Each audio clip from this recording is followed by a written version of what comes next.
But we are going to begin today with a very special recognition, and I'm going to call on Councilmember Tom LaBonge. Oh, yay! Good morning, Los Angeles! And good morning, cheerleader of Los Angeles, Tom LaBonge!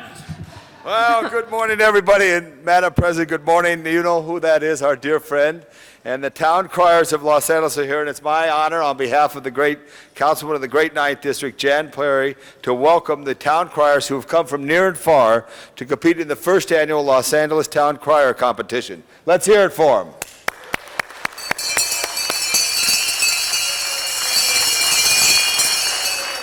Our visiting town criers will compete over the next 2 days at events scheduled at the City Hall, Alvera Street, and in the Edendale Library on Sunset Boulevard. Please join me in welcoming our visiting town criers, Andy Hansen from LaConner, Washington. Andy, get up here.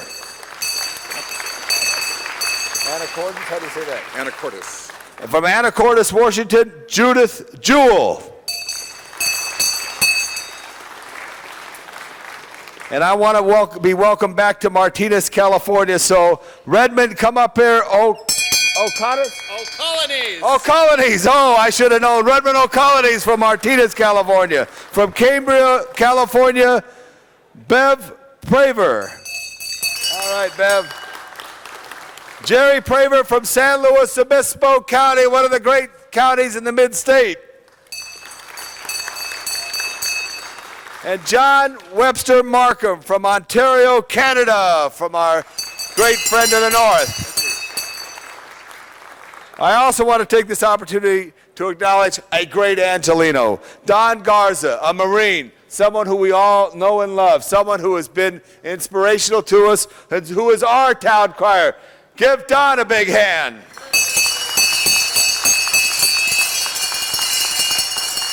They've got some gifts to give. Good, okay. I just want to say how fun it is to have you all here and how welcoming it is to have a town crier. I think it's so important to greet people, to make people believe in the town that they're in and welcome them here. And Don, I want you to come up and give us a little background right now, which you want us all to know about this competition before we have the formal presentation. Okay.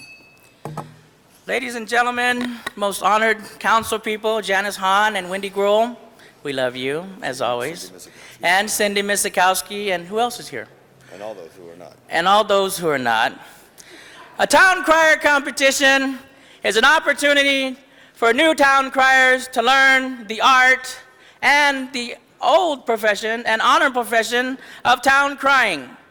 Many town criers come in different shapes, different sizes, in different outfits, but they all have one thing that I've known in common. They have a love to go out and greet the people and promote their communities and say how wonderful their communities are. And as of course, we get to hear that every day in council chambers from Tom LaBonge and a lot of the council people here. Today, we will be crying. And the wonderful part about crying in competitions is that these criers back here are not only going to cry about how wonderful their hometown is, where they're from, and come and visit their hometowns, but they're going to cry about how great our hometown is. And that right there is goodwill. That is being an ambassador of goodwill. And I've got to tell you, these guys are funny. Now, one of the criers here from Canada is actually, from Markham, is actually a council member from his city council. And so when I come in here and I say, well, we do have a town crier, his name is Tom LaBonge, I don't know why he won't accept the honor, but he I is. accept the honor. I'm honored by being a crier because it's important to let people hear you. So, Don, go ahead. I'm okay. Okay, so 2 o'clock on the south lawn of City Hall, come out, and we will have wonderful cries at 11:15, 2 o'clock p.m. on the south lawn of City Hall, 11:15 on O'Vara Street, and tomorrow at the Edendale Library there will be a kids competition, and I've got news for those of you that are in the 13th Council District. The kid that becomes the Edendale Town Crier will be recognized by Eric Garcetti as an LA Town Crier. So the 13th Council District will have their very own town crier, who I have heard will probably get to ride in the Hollywood Christmas Parade. All right. So now that is awesome. So I'll give it over back to Tom LaBonge. All right, now here we go right now. Please welcome the great councilman from the great city of Markham in Ontario, Canada, John Webster. Thank you very much, sir. I appreciate, and I'm here wearing two hats. One as the town crier and one as the representative from my mayor, His Worship Donald Cousins from the town of Markham. And he has sent me down here with a plaque, which if I may present to you to pass on, Mayor and members of council for the town of Markham, Ontario, Canada, extend best wishes to the mayor and members of council for the city of Los Angeles, California. And I would appreciate if, on behalf of all the people in the town of Markham, if you would pass that on to your mayor and council. Thank you very much. I appreciate it. Thank you. And if I may also give one of these on behalf of my mayor to Mr. Don Garza, who is the town crier, to say thank you for holding the Los Angeles International Town Crier Cup. All right, Don. Good job. Turn that around for a photo op if we could. Oh, I'd good. appreciate that. He's a politician. Photo op. I was going to say thank you very much to Councilmember LaBonge and our criers, but I think giving Tom a bell is a little bit dangerous. You know, Cindy, I'm so old. I remember the nuns at Mother Good Counsel used to ring that bell to come off the schoolyard. But anyway, we're here with these great people. On behalf of Jan Perry, all of you, Andy Henson, come up here, Andy, right now. This beautiful certificate from the city of this great city of Los Angeles. Judith Jewell, come on up here right now. Signed by all members and the mayor there. Please take this home and enjoy this great thing. Redmond O'Colonies, what a great name for a town crier. Redmond, congratulations. Welcome to the great city of angels. Bev Praver. Bev, come on up here. Beautiful job that you guys do. Jerry Praver, San Luis Obispo County. Say hello to the Mustangs at Cal Poly. And also John Webster. Come up here. And I hope we got everybody. And if we didn't, we'll correct it. Okay, thank you. Madam President, members. Need I say more? Heary, heary. Council's in session. Thank you, Thank Mr. you. Give them LaBonge. all a big hand. We're going back and take pictures. God bless our wonderful city of Los Angeles and the beloved downtown community and the United States of America. But most importantly, may we all send blessings upon our wonderful heroes, our Los Angeles Fire Department.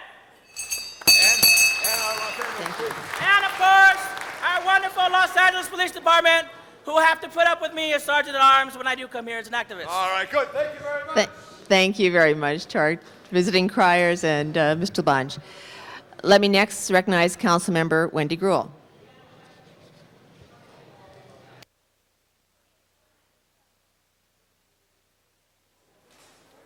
Would you mind saying a few words too?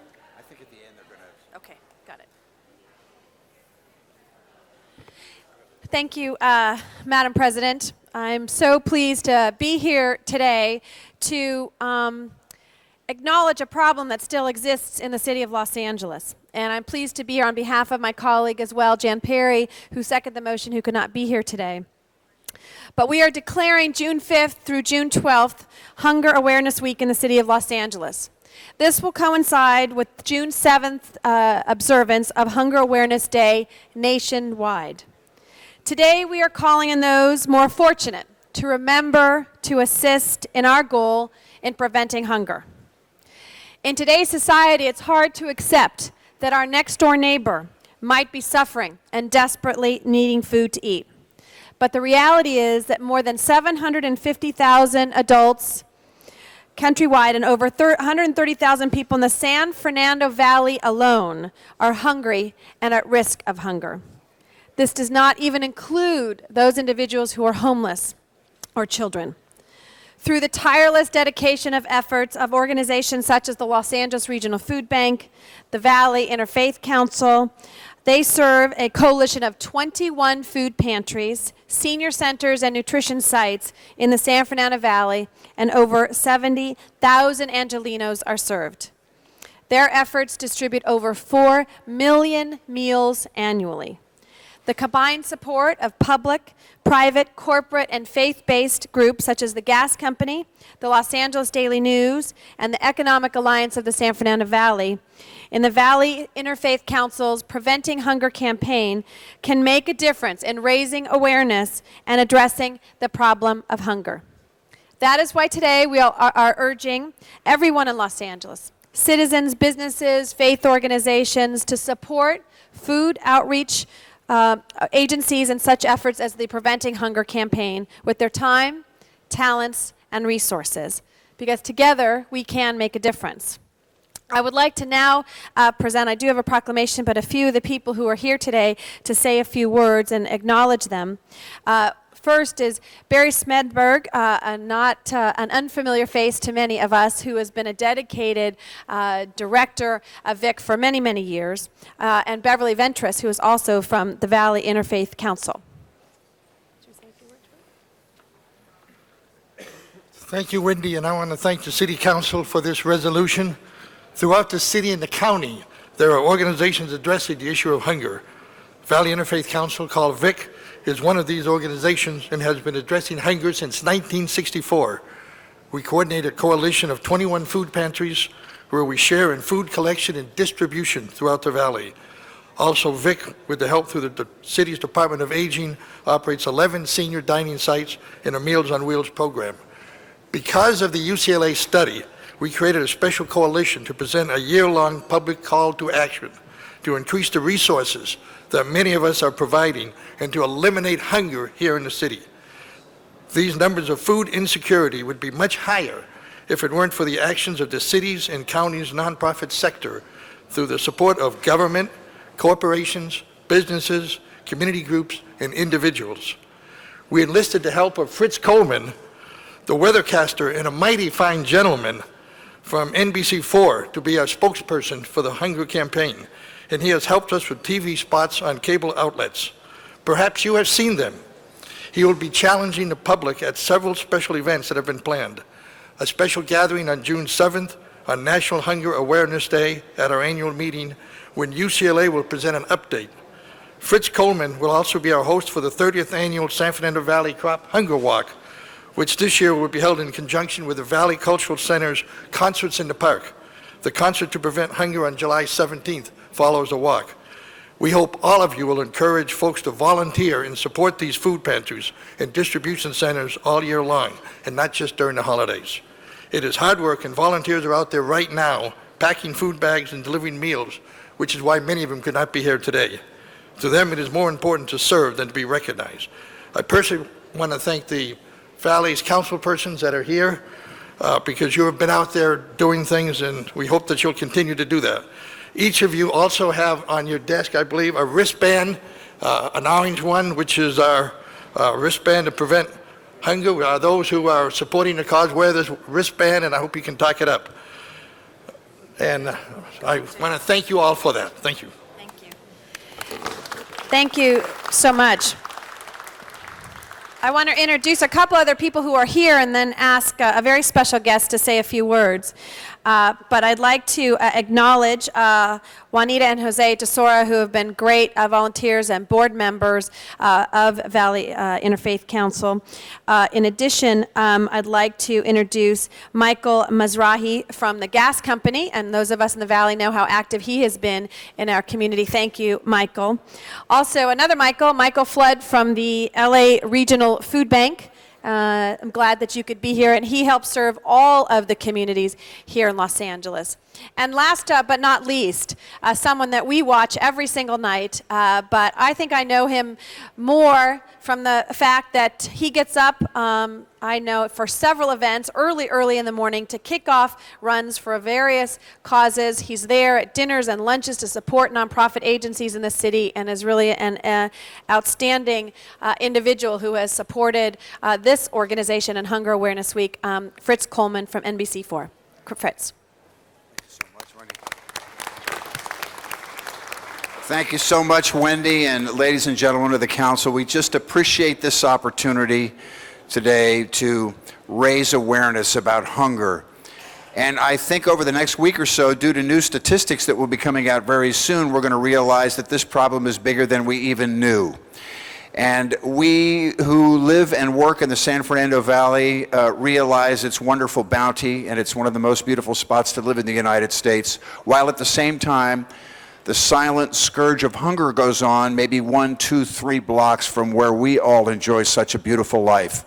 I appreciate the opportunity to come here today to help raise awareness about it. Thank you so much for your support, and specifically Wendy, who's helped a great deal. Thank you very much, ladies and gentlemen. And just one last comment as well from Michael Flood from the LA Regional Food Bank. Thank you, Councilmember Gruhl and the City Council for this proclamation, and joining hundreds of organizations, city councils, and other organizations proclaiming June 7th National Hunger Awareness Day, and with your proclamation of Hunger Awareness Week. Together we can do something about this problem, and thank you very much for your support. Thank you very much, Madam Chair, and we'll present this in the back and take some wonderful pictures. Thank you very much. Thank you, Ms. Gruhl, for that presentation. Mr. Labange. Interfaith, all of you, your work that you do, I just want to personally thank you. And Fritz, I want to thank you for all the rain you gave us this year. Mr. Zine. I just want to also my congratulations. Fritz, I know it's your first time in City Hall. Congratulations for visiting us and all the wonderful work that you do, in addition to working with this particular program, all the wonderful work you do to help people. And the Interfaith Council has done a great job helping people throughout the city of Los Angeles, the Regional Food Bank, all the restaurants that help support that. So thanks, and we appreciate it from all of you. Thank you very much. Thank you. Councilmember Labange, did you have a presentation? Okay, you're recognized. Councilmember, let me recognize this time Councilmember Smith.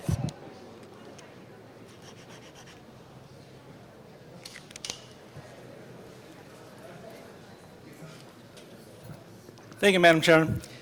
Today I want to introduce to you, some of you already know this gentleman, but he's going to be representing the city of Los Angeles as a member of the United States Holocaust Memorial Council, the governing body of the United States Holocaust Museum in Washington, D.C. Mr. Bruce Bialowski was appointed by President Bush to fill that role. He is a resident of the San Fernando Valley in Studio City in Ms. Gruhl's district, and has worked very diligently to represent the Jewish community of the city of Los Angeles in many, many endeavors nationwide. As a member of the Memorial Council, Mr. Bialowski will work with representatives from the Department of Education, Department of State, Department of the Interior, United States House and Senate, and a diverse group of citizens and civic leaders from across the United States to broaden the public understanding of the Holocaust history. The United States Holocaust Memorial Museum was chartered by unanimous act of Congress to be the United States memorial to the millions of people murdered during the Holocaust. Since its opening in 1993, the museum's exhibitions and education programs have had a direct endurance on many people and had over 22 million visitors, including 2,700 officials from 130 different countries, 78 heads of state and government from around the world. I want to congratulate Mr. Bialowski on his appointment, and we look forward to his vigilant effort on behalf of the Holocaust to remind people that we are a tolerant society, but there are some things that are just wrong, and the murder of people and persecution of people for their religious beliefs is something that we will not stand for as Americans. And to go forward with this museum is the appropriate thing to do to remind people of what happened during World War II with the Holocaust. And I congratulate him on his leadership. We look forward to his great leadership in the museum and thank him for representing the city of Los Angeles in this great endeavor in Washington, D.C. to memorialize those millions of people who gave their lives just because of their religious beliefs. And so, Bruce, on behalf of the council, I want to present you with this resolution, our good wishes, our good luck to you as you lead down this road in working with this great museum and bring about tolerance in our society rather than intolerance. And good luck to you. And I think Ms. Gruhl has a few words she'd like to Let say. me recognize Councilmember Gruhl. Thank you. I was in the back taking a picture, so I want to make sure I ran out here and to thank Greg for acknowledging Bruce and his appointment to the Holocaust Museum. And I was telling him that for all the time that I lived there and visited there, I always wanted to have enough time to go and really experience the museum. And so I haven't had a chance to do that. So we are going to schedule a time. But Bruce is a constituent of mine. He and his wife have been extraordinary I think, citizens of Los Angeles committed, and he deserves this recognition and appointment, and I know you're going to represent Los Angeles in a stellar manner, and we'll be very proud to have you as the appointment from the city of Los Angeles to the Holocaust Museum, and hopefully you'll be out there and have them bring more things out here to Los Angeles and remind them that we have our own museum here and ways in which we can have that kind of joint cooperation. But you are just a wonderful person and someone very special to me, my family, and to the city of Los Angeles. So congratulations. Councilmember Zine. Thank you, Madam Chair. Bruce, I know that there was another celebration, and there'll probably be more celebrations on this presidential appointment.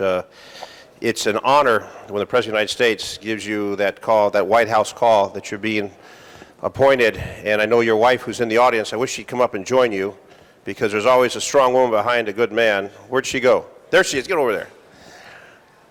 To recognize you that when you're out doing wonderful work for the people, your wife is holding down the fort. And I've been to the fort, so I know she does a great job holding down the fort and the family, keeping everything going smooth. But congratulations to you. It's quite an honor. I know that your political activities take a lot of time, your professional activities.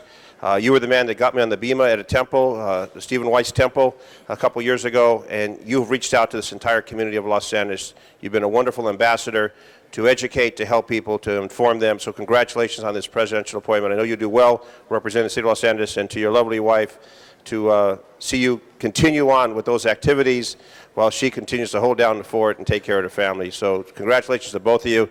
Greg, thank you for bringing this forward. Thank you both. And ladies and gentlemen, Mr. Bialowski, would you like to say a few words? Thank you. Thank you very much, Greg. I'm deeply honored by the fact that the City Council of Los Angeles had taken the opportunity to recognize this. I was deeply honored when I got the call from the White House and being asked to serve our country in this manner. And as Greg indicated, I'm not only serving our country, I'm serving as a member of the community of Los Angeles. And I want to make clear to everyone that the Holocaust Museum is not just about history. It's important. I've told people for a long time my favorite activity in Washington, D.C. is sitting outside of the Holocaust Museum and watching people walk in. Because I know when they walk in, they will learn about the history of the Holocaust, but also learn about humanity. The Holocaust Museum is on the forefront of educating people across the country, teachers and other individuals who are interested in historical aspects of what went on during World War II and what went on with this particular aspect of World War II. But we're not only dealing with that, we're also dealing with the aspect of what's going on today. The leadership of the Holocaust Museum has been on the forefront of dealing with the issue of what's going on with Darfur right now, to stop the kinds of activities that we said when the Jewish community said no longer any of these activities should go on, never again. We're trying to stop that from happening never again. And it's not just a Jewish activity, it's really an activity. The Holocaust Museum is really representative of all the people of the United States. As Wendy indicated, she had not had a chance to visit the Holocaust Museum, and I want to offer to all the members of the council. On your next trip to Washington, when you try to get some of our dollars back here in the city of Los Angeles, I'd be happy to arrange personally. A lot of you have my home phone number. If you don't have my home phone number, I'm easy to find. Be happy to make sure to arrange a trip for any of you, a special tour of the museum, because it is truly a special place. It's amazing what's been done in the 12 years it's opened. Greg alluded to some of the statistics that over 2 million people a year visit it. It's virtually impossible to get into because it's in such high demand. The thousands of artifacts that have been collected in the 12 years, the thousands of pictures, the thousands of testimonials. It's an amazing aspect of the humanity of the people of the United States to create this museum and carry forward this image. I really appreciate the opportunity to speak here today. I really appreciate the honor of the City Council recognizing my work on behalf of the City of Los Angeles and people of the United States. Thank you very much. Thank you. Thank you, Mr. Smith. Thank you, Madam Chair. I'd like to next recognize our Council President, Councilmember Padilla.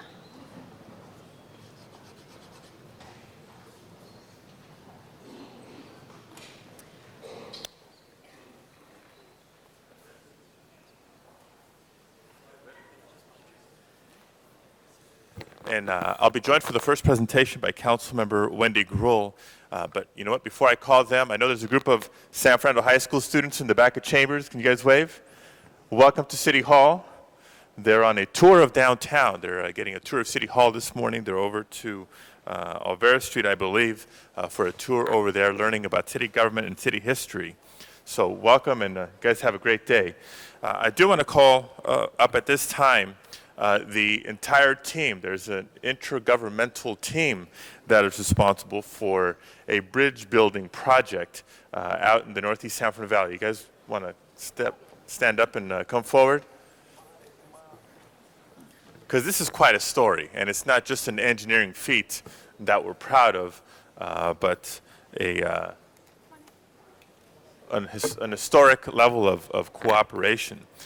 Colleagues, in February of this year, the Osborne Street Bridge was found to have sustained some serious damage, a lot of which was caused by the record levels of rain that we experienced this last season. Tom LaBonge recognized Fritz Coleman for all the rain that he brought us. Well, while it meant good things for our water levels and our drought situation, it did have some negative impacts as well. The power of Mother Nature was felt as the water that was flowing through the Little Tujunga River impacted an Osborne Street Bridge, which, by the way, was strong enough to sustain the Northridge earthquake more than 10 years ago. The impact of taking this bridge out of commission because of safety concerns meant that a lot of people were impacted. People who lived on the east side of the bridge weren't able to cross that bridge to get to school, to get to work, to get to the grocery store. And in fact, if you didn't want to walk across that bridge to move on with your daily life, if you insisted on driving, you had to go up Placer Rita Canyon to the 14 to the 5 freeway, a 45-minute turnaround for what you can walk in just a minute. It meant that veterinarians couldn't get to animals that they cared for. And as you all know, the Northeast Valley is home to a lot of equestrian users. It meant that various organizations and governmental entities couldn't go about their critical business. Everybody from the Hathaway Children and Family Services Center to the Wildlife Way Station to the U.S. Forest Rangers, LA County Fire, LA City Fire, and paramedics. There was no mail service. And it was critical, especially as we move into the spring and the summer season, with all the vegetation growth that is an outcome of the record levels of rain, we have some serious wildfire dangers to prepare for. And so what happened next was nothing short of a miracle. It took numerous governmental agencies and offices coming together to build a substitute bridge in a matter of 2.5 weeks. And so let me take a pause in the presentation and ask the PowerPoint to be cued so you can physically see what we're talking about.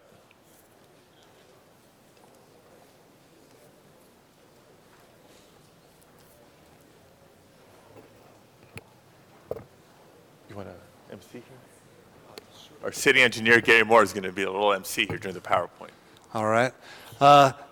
In doing this bridge, we had to make sure that the water still continued to flow. So the team went ahead and designed, put the pipes, these 3 large pipes down in the basin of the channel. And at the same time, they had to make sure that they didn't impact the businesses that were right along there. So the street services did a wonderful job in building this with the fire department and building a bulkhead, a temporary bulkhead. And as you can see here in this photo here, just amazing what can be done with hundreds and hundreds and hundreds of dirt and a committed team to deliver this project.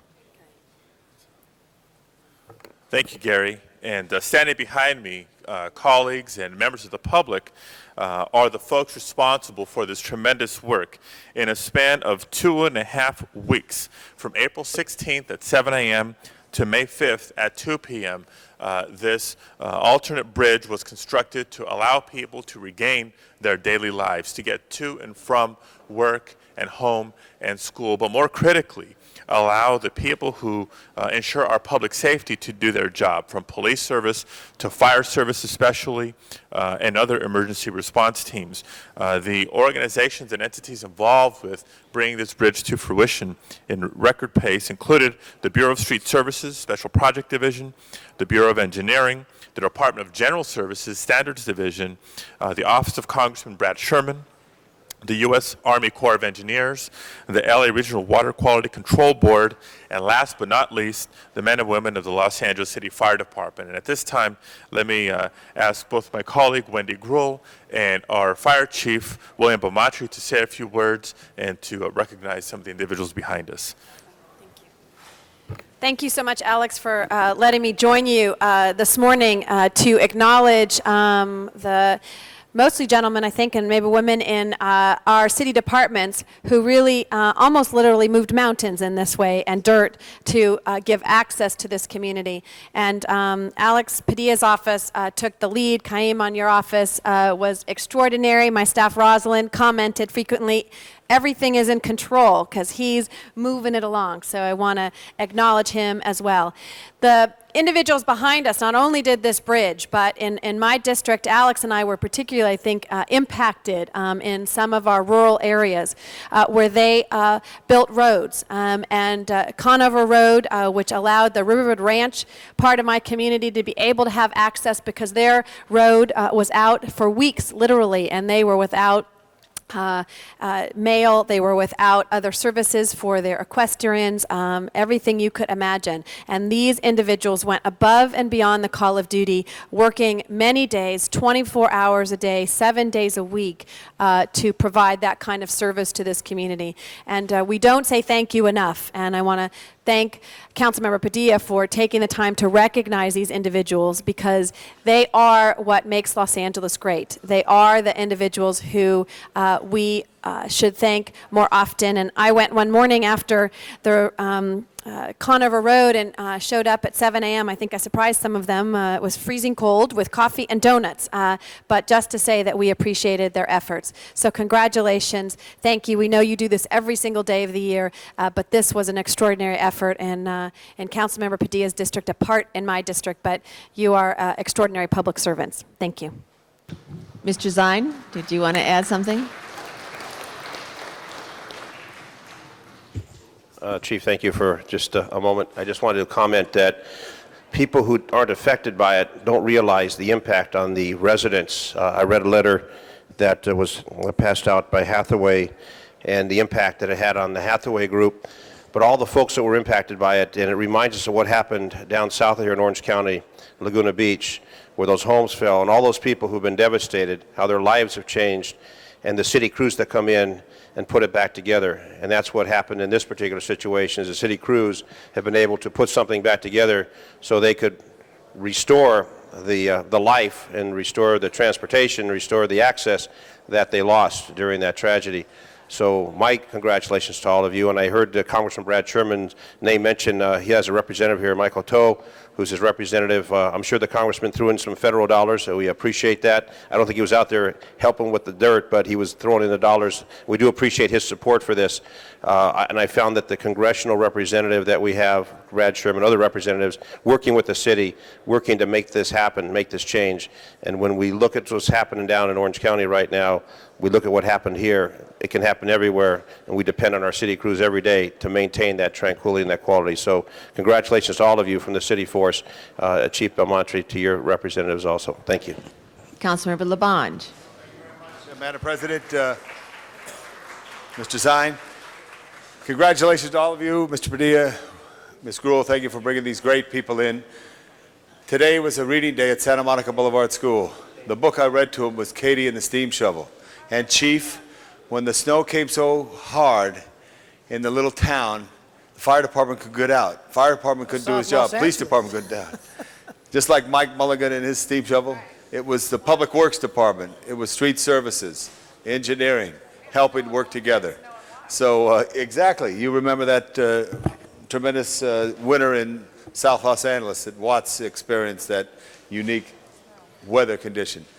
So it's just kind of ironic because I see all these great people, many who I know personally, standing together out on the call. And I know personally because in my street where I live in Silver Lake, there was a home destroyed. Through the night, the guys in the orange T-shirts and sweatshirts came out and worked, and not just one day and 2 days, but sometimes I think they probably worked 14 days in a row, but to do what you're supposed to do, help the people of Los Angeles. And what better call for all of us than to help the people of Los Angeles. So I want to thank you for your special work, those in the street doing the work, those in the firehouses responding everywhere, and those engineers doing the thinking so the bridge is done right. Thank you all very, very much.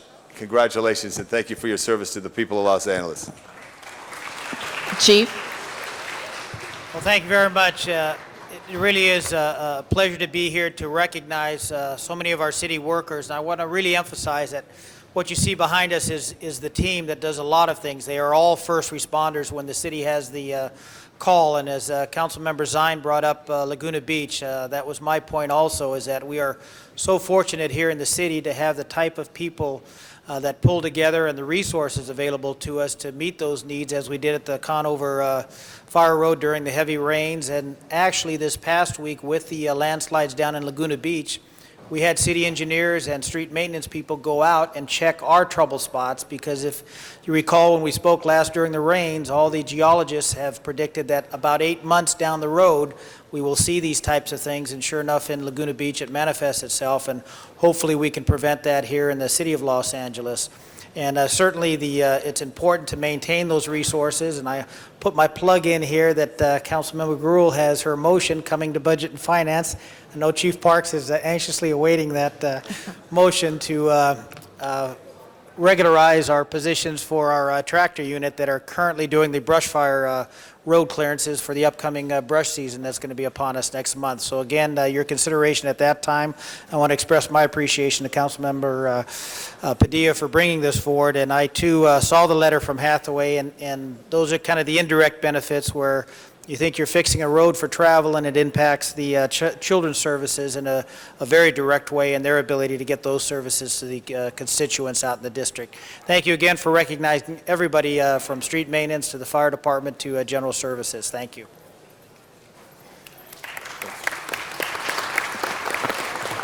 Madam Chair, I know this has been a lengthy presentation. We do have certificates to present to each and every one of you afterwards in the press room. But I thought this was a very important recognition because of the work that they did under the circumstances and the environment in which they did it. It's not something that you would read about in the front of a newspaper. It's not something that is that charged and an attention grabber. But for the people who were affected by this bridge being out, it meant the world. It meant the world from a public safety standpoint. It meant the world from a day-to-day life standpoint. And the men and women who worked in this project really went above and beyond the call of duty. Just think about it. A bridge built in 2.5 weeks to restore order in a critical part of the city. And so it shouldn't go unrecognized. There were those in the community who said, wait a minute, let's wait and have a ribbon-cutting ceremony and thank all the folks out in the community. And when that got ran up the flagpole, we said, you know what? No, open the bridge. let's get the cars moving again. Let's get back to order. But it was important to bring everybody into City Hall for a very deserved recognition. So thank you all for your attention, and thank you all for your work. If you'd follow us. Thank you very much, Mr. Padilla. Are you going to do your second one now? I do have a second presentation, but we may have a quorum at this Yes, point. let's call the roll, Mr. Clerk, please. Cardenas, Garcetti, Gruel, Hahn, Labange, Ludlow, Miskowski, Parks, Perry, Reyes, Smith, Vitagosa, Whiteside, Padilla. 11 members present and a quorum, Madam President. All right. Why don't we quickly run through the roll for a moment? See those items that can be approved without further consideration. First order of business would be approval of the minutes. Mr. Smith moves. Mr. Zine seconds. The minutes are approved. Commendatory resolutions for approval. Those are also approved.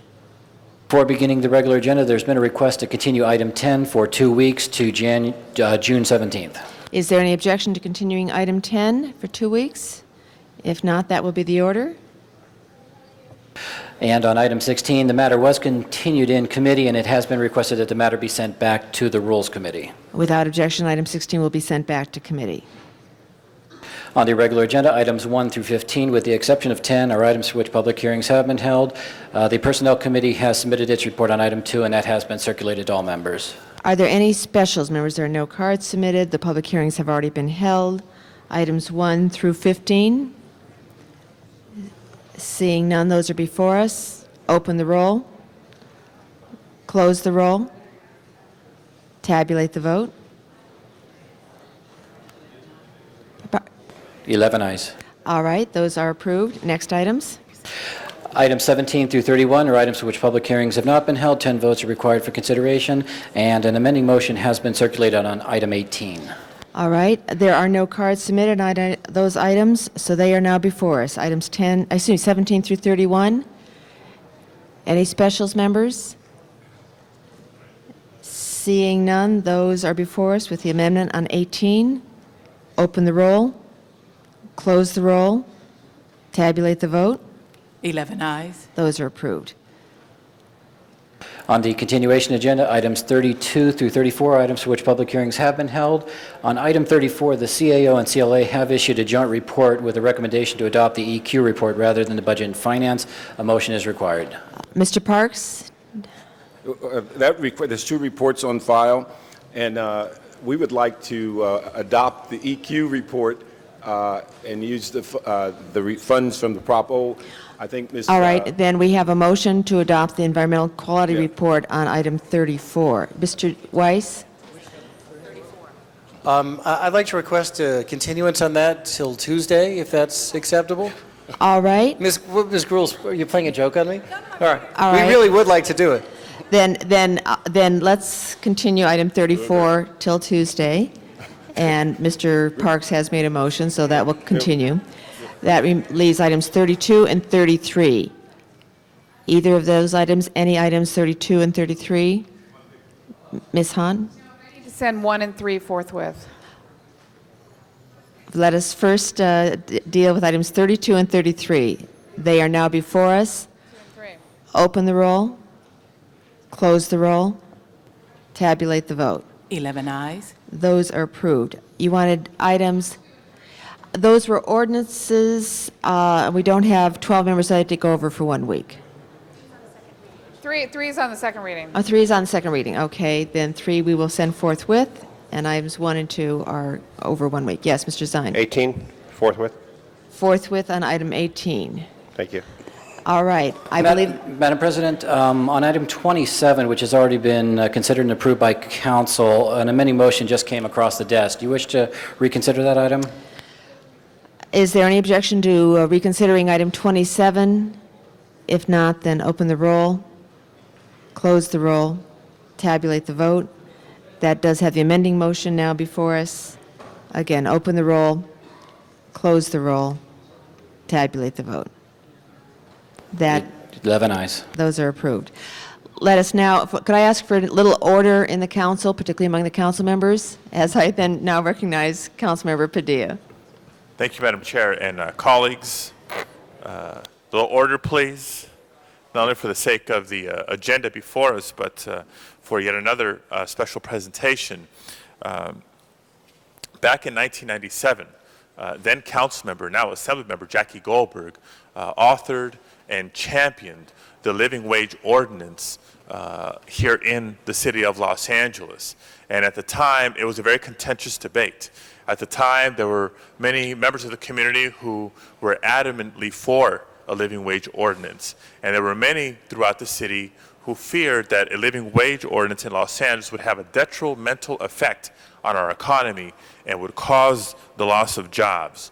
Well, this week we celebrate the release of a report, the first comprehensive analysis of the economic impact of the living wage ordinance on the city of Los Angeles, and it's titled Examining the Evidence, the Impact of the Los Angeles Living Wage Ordinance on Workers and on Businesses. And what it has shown is exactly what the supporters expected. It has shown that wages have improved for working men and women in Los Angeles, and it's only caused a minimal amount of job loss. And here to explain briefly the content of the report and its significance is the author of the Living Wage Ordinance in Los Angeles, Jackie Goldberg, along with the Professor David Ferris from the Department of Economics at UC Riverside, and Maria Mosqueda, an employee of the Los Angeles International Airport. Let me turn it to Jackie first. Thank you very much. President Pro Tem, members of the City Council, it's a pleasure to be here to thank the authors of this comprehensive report for studying the Living Wage Ordinance in Los Angeles and its ramifications. As most of you probably, if not all of you, remember, at the time that it was being discussed, there were 3 or 4 major predictions. The first would be that massive numbers of people would lose their jobs because the costs would be so high they'd have to lay off a lot of workers. The second was that no one would compete ever again for bids for city contracts because we've made it impossible. And the third was that it would begin the destruction of the city's budget because the costs would be so exorbitant that it would destroy our budget entirely. Happily, none of those things came true.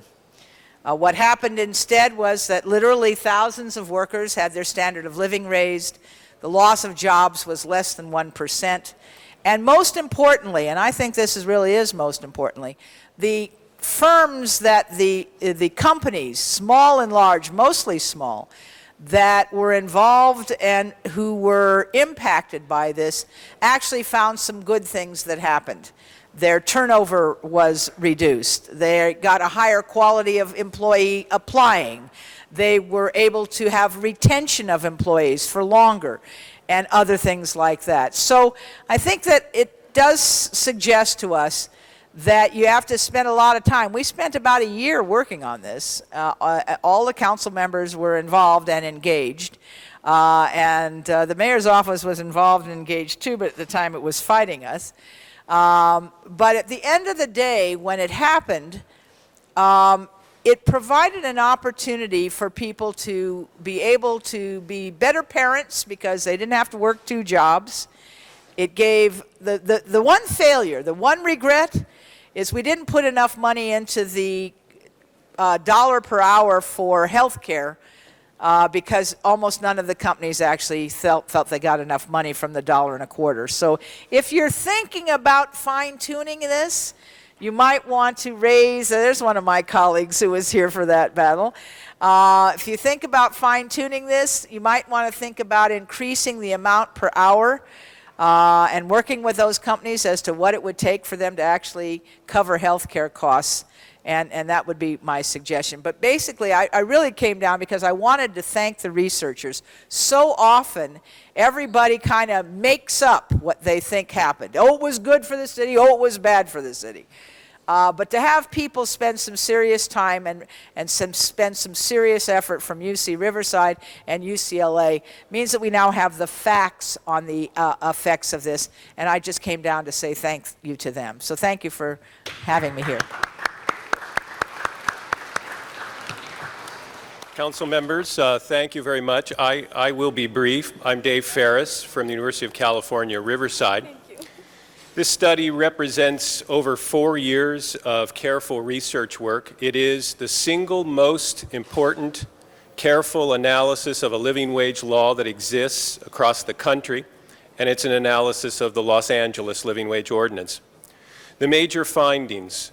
For workers who worked in the city contract sector prior to the living wage ordinance, wages rose by about 20%.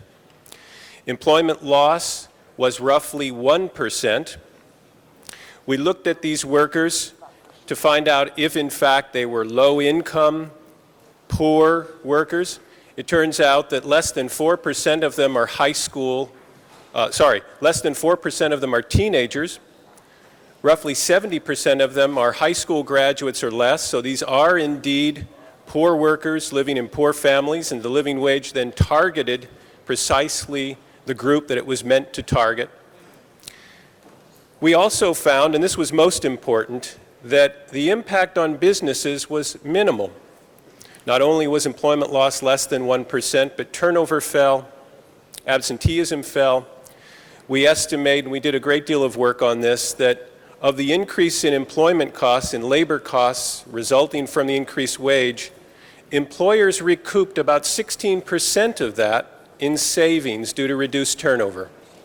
So we're very proud to present this to you today and very proud of the study. We thank the foundations, the Ford Foundation, the University of California, and others that supported the study. And I'll now turn it over to a worker who was benefited by the living wage ordinance, Maria.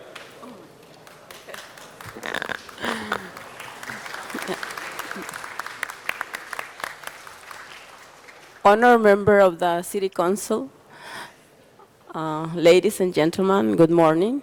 My name is Maria Mosqueda. I have been working at the airport for the last 10 years. Before the living wage, we're getting the minimum wage.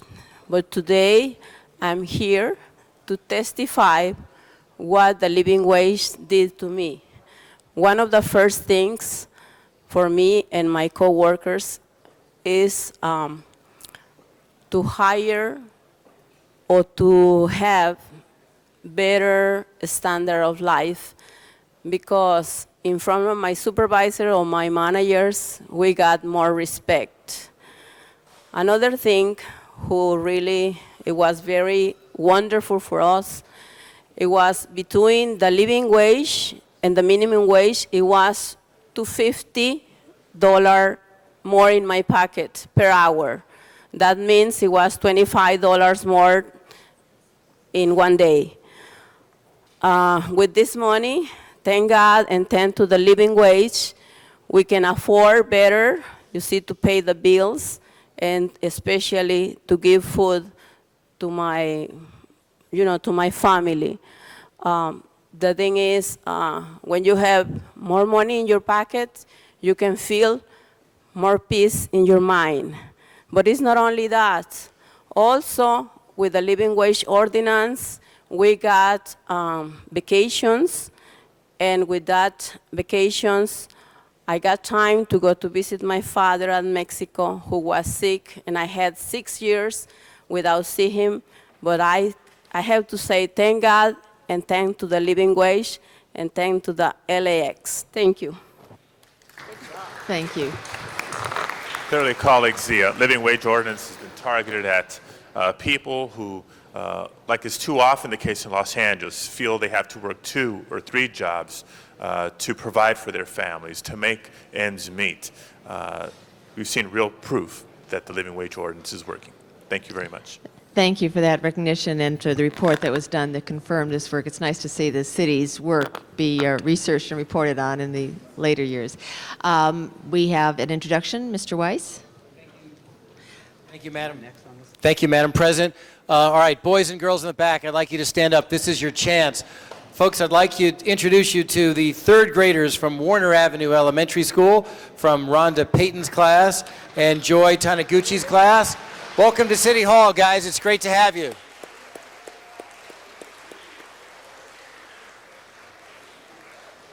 Thank you, Madam President. Thank you. Welcome to the class. And Mr. Weiss, let me recognize Councilmember Labange for an introduction.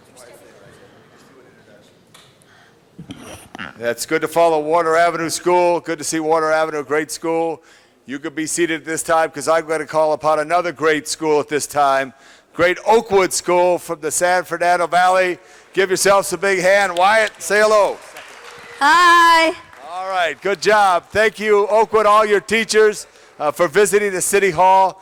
And remember this day, and hopefully this summer take a field trip with your family, ride the subway downtown, and come visit the City Hall. Thank you, Madam President. Thank you, Oakwood.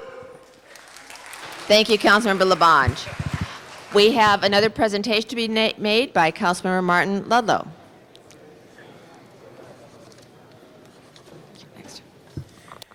Good morning. Thank you, Madam President. Going to do something a little strange here, and I don't know if he's back there or not, but Councilmember Villaraigosa is back there. Would love to have him come up for just a brief moment. I'm going to ask our Commission Chair of the Housing Authority, Eleanor Williams, Commissioner Maria Del Angel, Executive Director Rudy Montiel, Division Director John Garcia, and Hugo Garcia, the Media Relations Director for the Housing Authority, to come forward. And this is a little bit of a shock to the individual that I'm about to bring up. But we wanted to recognize somebody very special to the City of LA, somebody very special to the Housing Authority. And I know we're getting to the end of a council agenda today, Madam President. If we could just ask for that noise back there to... If we could have everyone be quiet while we're continuing with our presentations, I would appreciate it. Thank you. She's been Housing Authority Commissioner since 2001 and also serves on the Tenant Relations Committee. Now, when I begin to say this part, she's going to know who we're referring to. Today is a total surprise. She was told she was coming down here just to observe the council. She moved to Los Angeles with her daughter and husband in 1962 from Little Rock, Arkansas, where she was born the 8th of 13 children. She has served on the Finance Committee and helped to guide the Housing Authority through some very challenging budgetary reorganization period and help position it for growth and development. As an appointed commissioner, she has worked to see that the city provides quality living environment to the people who so desperately need quality, safe, affordable housing. And today happens to be her blank birthday.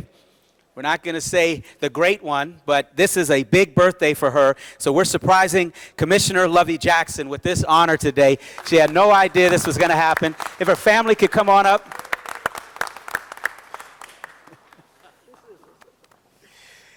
We're going to let her say a word here, but I'd like to ask the Executive Director just to say a word before I present her with these two certificates, one for a wonderful birthday she's celebrating today, and the other one in recognition of outstanding citizenship and the work she's done on the Housing Authority. Executive Director? Thank you, Council Member, Madam Chair, Madam President, Council Members. Let me tell you about Lovey Jackson.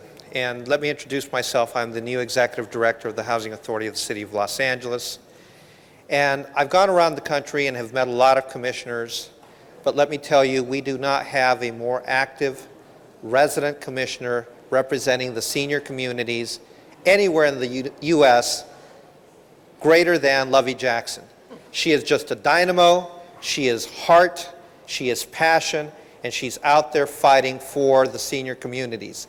And it is really just an honor and a blessing to work with her every day, and we are blessed to have her here in Los Angeles. Thank you, Councilman. Thank you.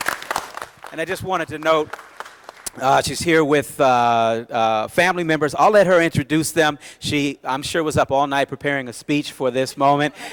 Please welcome Commissioner Lovey Jackson. Happy birthday. Say a few words to the people.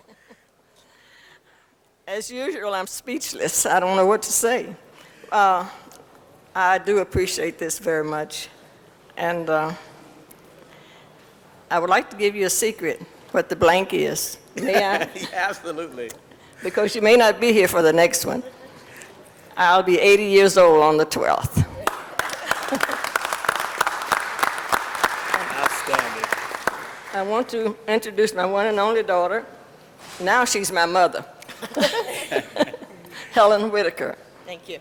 She retired from the county. And this is my niece, my oldest brother's daughter, one of them. Who is, how old is your dad now? 91. He's 91. Excellent. Yes, Ember Stevenson. Hello.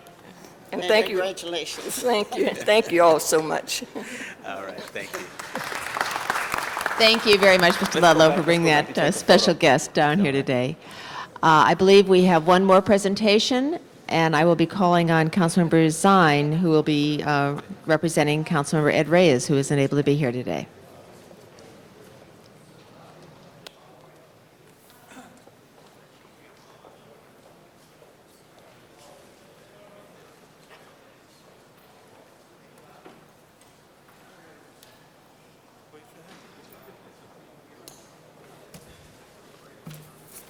Thank you, Madam Chair. Standing in for Councilman Ed Reyes, who wanted to be here, and asked that I make this presentation to a member of the city family who's been with the city for over 40 years, Alexander Bruce. Where's Alexander? I'm a little bit smaller than you. You're a little smaller than me.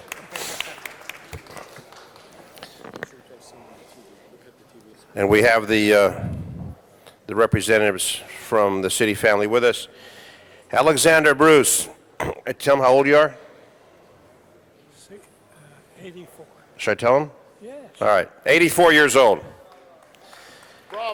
Completed over 41 years of dedicated service to the city of Los Angeles. Began his career as a building inspector with the Department of Building and Safety on October 9, 1963.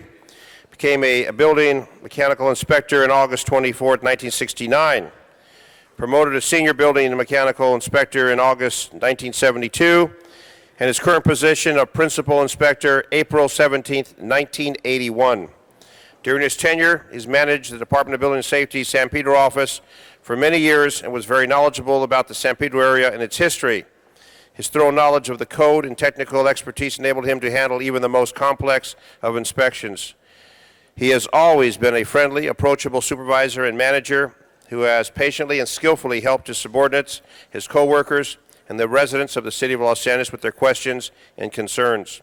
His loyalty, strong work ethic, consistent output of quality work, and his years of dedicated service have made him a great asset to the city of Los Angeles and helped the city progress toward the goals of improving safety and service to the residents of the city of Los Angeles.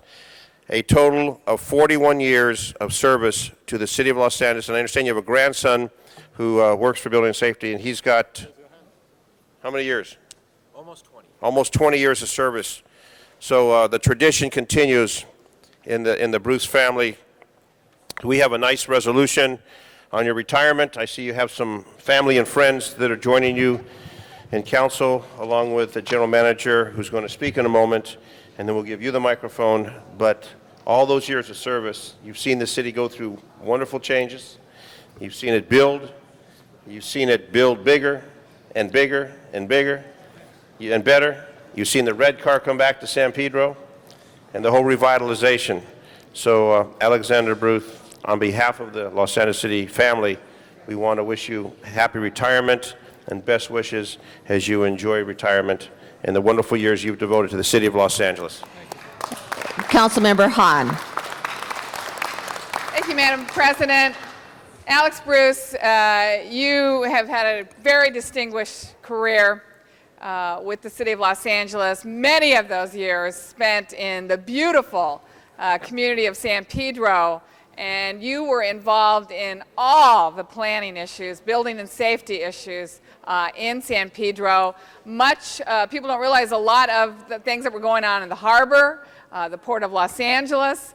You were involved in those issues, and we owe you a great debt of gratitude for your keen insight, your paying attention to all those things. I don't think anybody really realized the impact that the Port of Los Angeles and all their infrastructure and all their strategic planning really would have on the surrounding communities. But you paid good attention to all the issues in San Pedro, and we are forever grateful for that. Thank you for all the years given to the city, particularly for paying attention to the things that matter to people's quality of life in San Pedro. Thank you. Andrew Edelman, General Manager, Department of Building and Safety.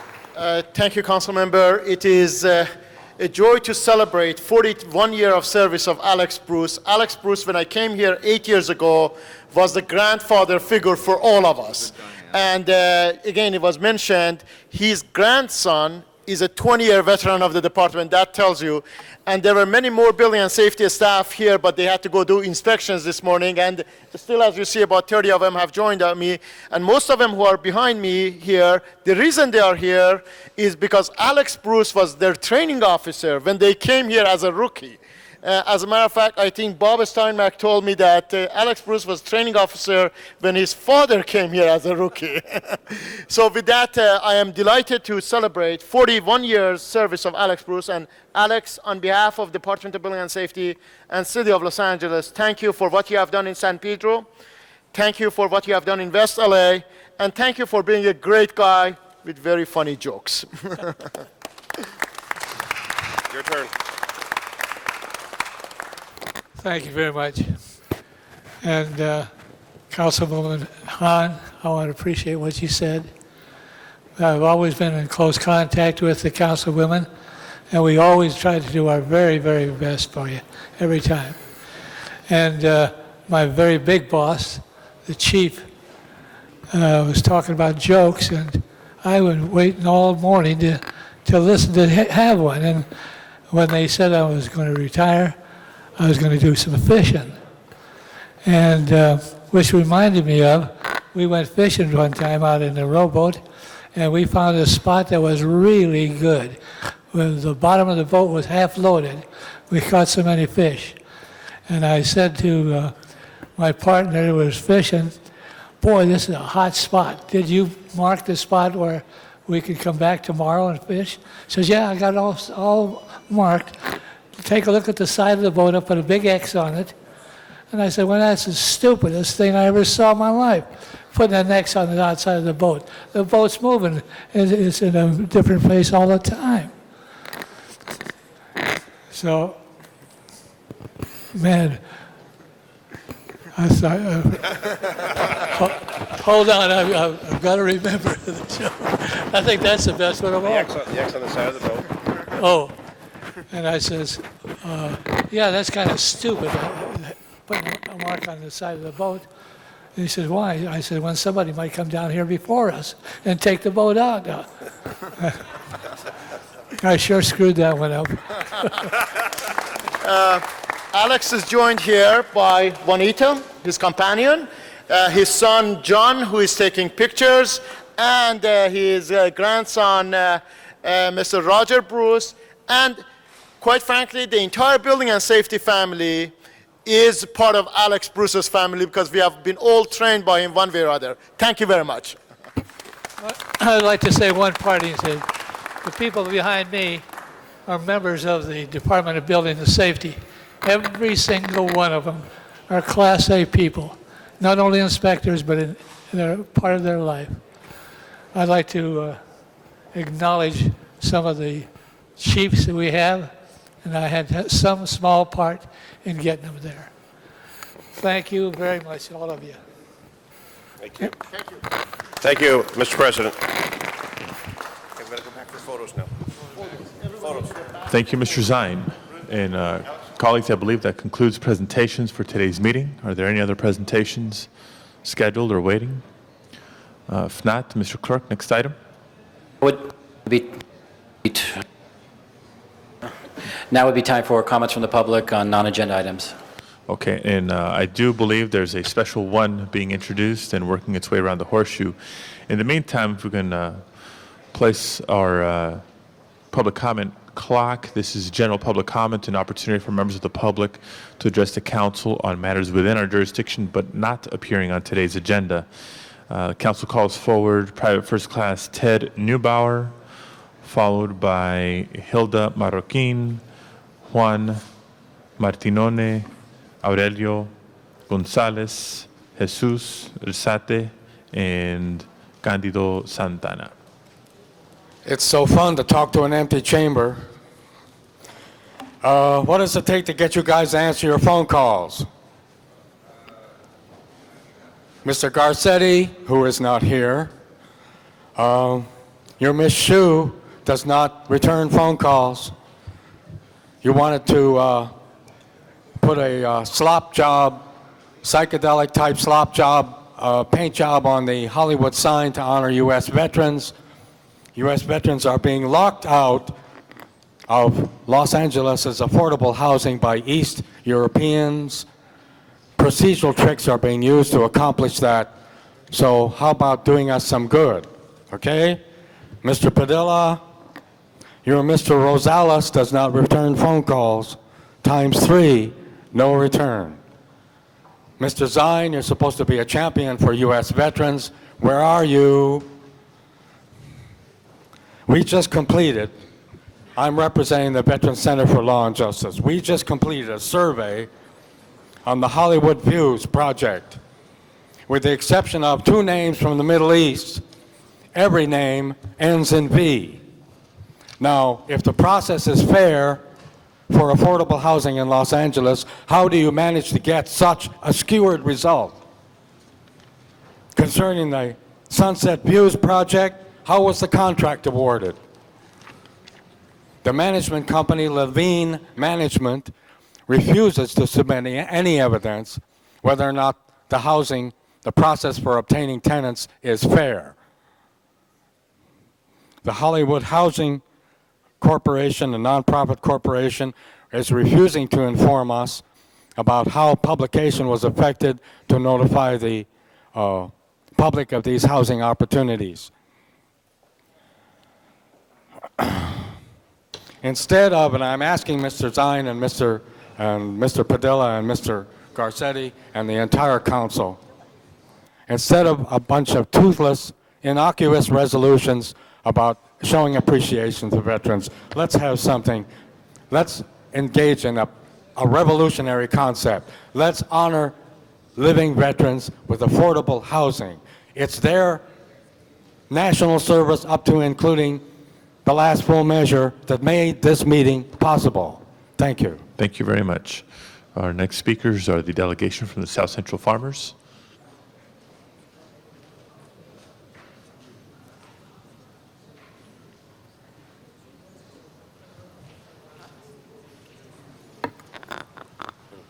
Buenos días, mi nombre es Cándido Santana. Good morning, my name is Cándido Santana. Otra vez más estamos aquí para pedirles que nos sigan dejando el jardín de la 41 y de la Alameda para seguir trabajando y cultivando la tierra. Again, we're here to request that you keep giving us the land on 41st and Alameda so we could continue cultivating and growing our fruits. Y los invitamos para que nos visiten el día que gusten para que vean el jardín cómo se mantiene de bonito. And we invite you so you could see how pretty we grow and cultivate and how it is. Gracias. Thank you.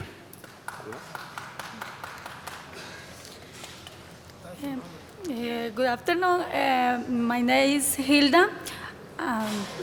Lo habla mejor en español. Okay. Yo estoy aquí solo para pedirles, por favor, si nos pudieran ayudar para continuar a estar en ese lugar. Mi razón es muy grande porque a la vez yo tengo mi pedazo ahí donde puedo sembrar mis vegetales y no solo ese es el punto de vista, sino por mi niño, porque él también aprovecha mucho el ver cómo puede uno cultivar los vegetales y así mismo. I'm here again asking you, please let us stay at the South Central Farm. I want to tell you, requesting that it's not just for myself, but for my son, that we have a little spot there, we grow our fruits and vegetables, and my son sees how much... Yeah, he likes to stay right there for we working. He likes to stay right there because we're working there. Y esa es la razón por la que pues yo quiero que nos ayuden para continuar en el lugar. That's the reason why I want you to help us so we can continue staying in that place to grow our fruits. Yeah. Thank you. Thank you.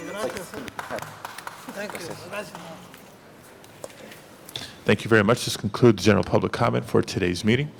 Mr. Clerk? Special one has been circulated, and the city attorney will speak to the findings. Mr. City Attorney. Thank you, Mr. President. I will recite the facts as presented to me by the maker of the motion for the council's consideration of the adequacy of the findings. Recently, the public safety communications backup system at Van Nuys City Hall was damaged by sprinkler system overflows. Immediate action is required to approve the work order to correct the problem as soon as possible due to concerns of the integrity of the public safety communication systems.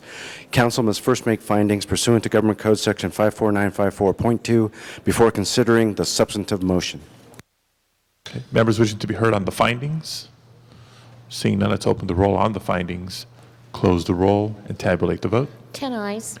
Okay, special one is now before us on the motion itself. Mr. Parks. Thank you, Mr. President. I think it's fairly evident how important this is. This equipment manages both the police and fire dispatch system. Basically, because of the urgency, we're asking that we issue a purchase order, that we not have to go through competitive bidding on this because of the time issue. And I think, again, it's self-evident just how important this matter is and the fact that we just found out about it very recently. Other members wishing to be heard on special one? Seeing none, let's open the roll, close the roll, and tabulate the vote. 10 ayes. That is approved. Let's send that matter forthwith, please. Next item. Council has motions for posting and referral. Motion shall be posted and referred. There are excuses on the desk. Councilmember Hahn requests to be excused to leave at 11:30 on Wednesday, September 14th for city business. That meets council policy. Ms. Hahn is excused. Councilmember Garcetti requests to be excused to leave at 11:30 on Tuesday, June 14th for city business. That also meets council policy. Mr. Garcetti is excused. That clears the desk, Mr. President. Thank you very much. Colleagues, that's the end of our Friday agenda. Do we have any announcements today? Any announcements? Mr. Labange. Gilmore Auto Show at 3rd and Fairfax at the historic Farmers Market. All day tomorrow. It's going to be a wonderful event. I know Councilmember Parks would enjoy that because he's such a race aficionado. 3rd and Fairfax. Gilmore Auto Show. Other announcements? Mr. Smith. Yes, for those in the San Fernando Valley, tomorrow is the Salute to Recreation put on by the City Department of Recreation and Parks. About 80,000 people will be at Northridge Park tomorrow and Sunday to enjoy the park, but also the booths and festival that goes on there and the dancing, everything that goes on. So anyone wishing to come, it's Saturday and Sunday at Northridge Park. Great. Other announcements? Mr. Zine. I have a few, Mr. President. The first one is tomorrow, Winnetka Community Cleanup, LA Bridges. It's going to be cleaning up the area of Mason and Oso. People in the Winnetka community are invited to come participate. We have another event, First Time Home Buyers Fair. Congressman Sherman and the Federal Home Loan Bank of San Francisco. That's at Pierce College, 10 to 2. So if you're a first-time home buyer, want some information, 10 to 2 at Pierce College. And the other activity we have this weekend is on Sunday, we start the concerts in the park at Warner Center Park, and that'll start this Sunday. Also, Congressman Brad Sherman is going to have a town hall meeting in Reseda High on Sunday at 2 o'clock, and the public's invited to attend that event. A lot of activities this weekend. Mr. Parks. Thank you, Mr. President. First of all, I'd like to ask that we go forthwith on that special that we had just a minute ago. Matter forthwith. Also, I have several announcements for the 8th District. Second annual 8th District Youth Job Fair and Career Fair will be June 4th, 9:30 a.m. to 2 p.m. at the Crenshaw Christian Center, 7901 Vermont in Los Angeles. A variety of workshops on job interview skills, networking, and we encourage all community members who have an interest. Also, there's going to be a Motivational Empowerment Summit at Audubon Middle School on June the 4th, 11 a.m. Ask the community who has an interest in dealing with individuals entering the job market, affordable housing, daycare, college, finance aid are some of the subjects.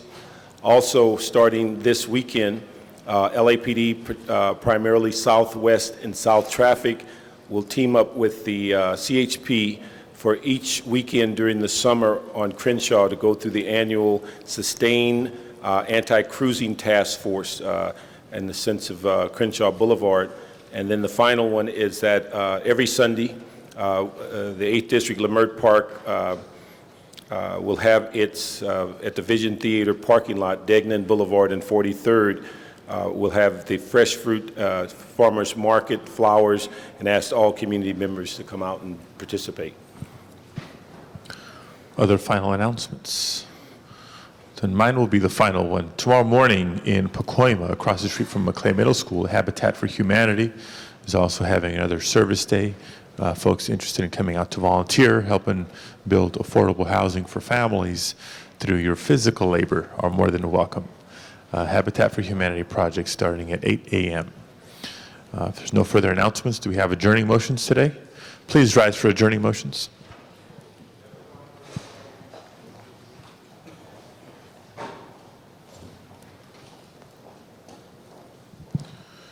Adjourning tributes. Mr. Smith. Yes, thank you, Mr. President. I'd like the council to adjourn the memory of David Weiss, who died on May 29th at the unfortunate age of 49. David was best known as being a leader in numerous San Fernando Valley Cub and Boy Scout troops. David was recognized by the Balboa Oaks District, which is most of the San Fernando Valley, as Assistant Scoutmaster of the Year for 2002, 2003, and 2005. He also earned the prestigious Golden Knot Award for outstanding service above and beyond the call of duty to scouting.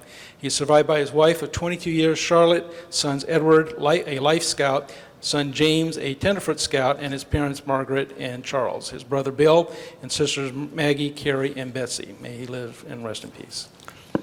Mr. Villaraigosa.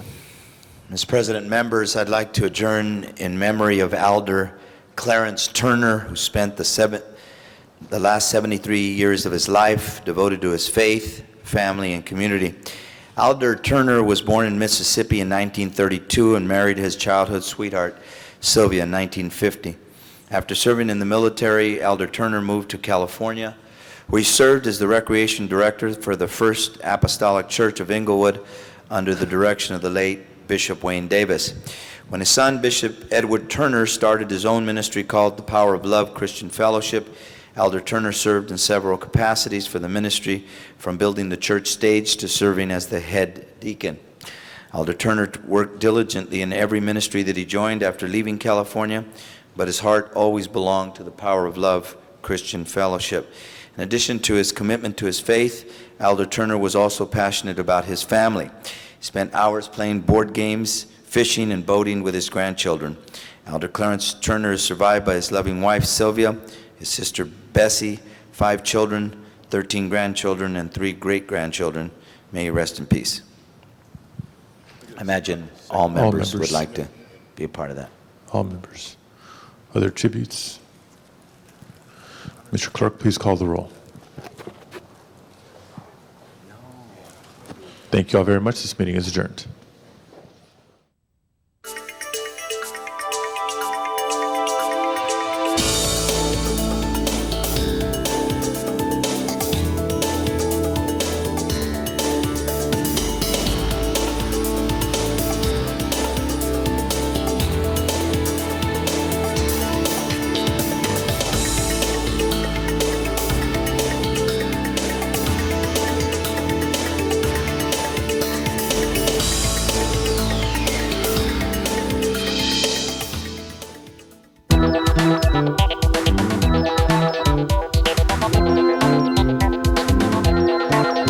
You are watching LA City View, Channel 35. Your city, your channel.